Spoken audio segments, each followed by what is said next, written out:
ನಮಸ್ಕಾರ ಸ್ನೇಹಿತರೆ, ಒಂದೊಂದು ಬಿಡ್ರಿ. ನಾವು ಹೊಲದಲ್ಲಿ ಮಾಡಿರ್ತಕ್ಕಂಥ ಹೊಂಡದಲ್ಲಿಯ ಹೊಲಸನ್ನು ಸ್ವಚ್ಛ ಮಾಡುವ ಸಲುವಾಗಿ ಕಪ್ಪೆ ಹಾಸೋದು ಆಗಿರ್ತಲ್ಲ ಸ್ನೇಹಿತರೆ, ಧೂಳು ಬಿದ್ದು ಹೊಲಸು ಬಿದ್ದು ಅದನ್ನ ಸ್ವಚ್ಛ ಮಾಡುವ ಸಲುವಾಗಿ ನಾವು ಮೀನುಗಳನ್ನು ಒಳಗೆ ಬಿಡಬೇಕು ಸ್ನೇಹಿತರೆ. ಮೀನುಗಳು ಒಳಗೆ ಬಿಡೋದ್ರಿಂದ ಹೊಲಸನ್ನೆಲ್ಲ ಸ್ವಚ್ಛಗೊಳಿಸಿ ಈ ಥರ ಕ್ಲೀನ್ ಮಾಡ್ತವೆ.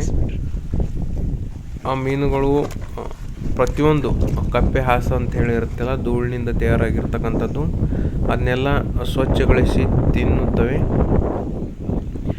ತಿಂದ ನಂತರ ಸ್ನೇಹಿತರೆ ನೀರು ಅಗದಿ ಏಕದಮ್ ತಿಳಿಯಾಗುತ್ತವೆ. ಇಲ್ಲಿದೆ ನೋಡಿ ಸ್ನೇಹಿತರೆ ಮೀನು. ಒಂದೊಂದು ಬಿಡ್ರಿ. ಈ ಥರ ಮೀನನ್ನು ಹೊಂಡದಲ್ಲಿ ಬಿಡಬೇಕು. 1-2 ತಿಂಗಳಿನಲ್ಲಿ ನೀವು ಪೂರ್ಣ ಸ್ವಚ್ಛ ಆಗಿರ್ತಕ್ಕಂಥದ್ದನ್ನು ನೋಡ್ಬೋದು.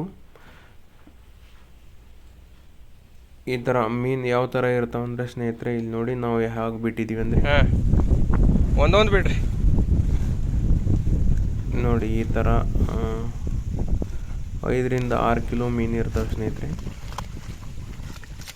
10 ಕಿಲೋವರೆಗೂ 15 ಕಿಲೋವರೆಗೂ ಈ ಮೀನುಗಳು ದಪ್ಪ ಆಗ್ತವೆ. ಮತ್ತು ಇದನ್ನ ಮತ್ತು ನಾವು ಮಾರ್ಕೆಟ್ಗೆ ವಾಪಸ್ ಕೊಡ್ಬೋದು. ಈ ಥರ ನೋಡಿ ಸ್ನೇಹಿತರೆ, ಅವು ಹೆಣ್ಣು ಮತ್ತು ಗಂಡು ಬೇರೆ ಬೇರೆ ಜಾತಿ ಮೀನುಗಳನ್ನು ಬಿಡಬೇಕು.